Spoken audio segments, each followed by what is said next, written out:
The Explorer program is run in conjunction with Boy Scouts of America and Learning for Life. It's almost like if you mix junior ROTC with the Boy Scouts, but for kids and young adults who have an interest in law enforcement.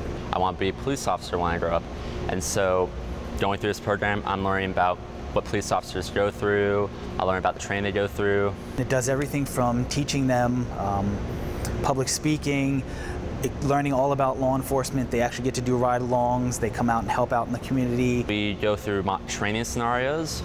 For example, we learn about arrest and search, burglary in progress, how to search a building properly. We pick up trash to help the National Law Enforcement Officers Memorial Fund, and we also help set up tents and hand out safety information at events that the department participates in.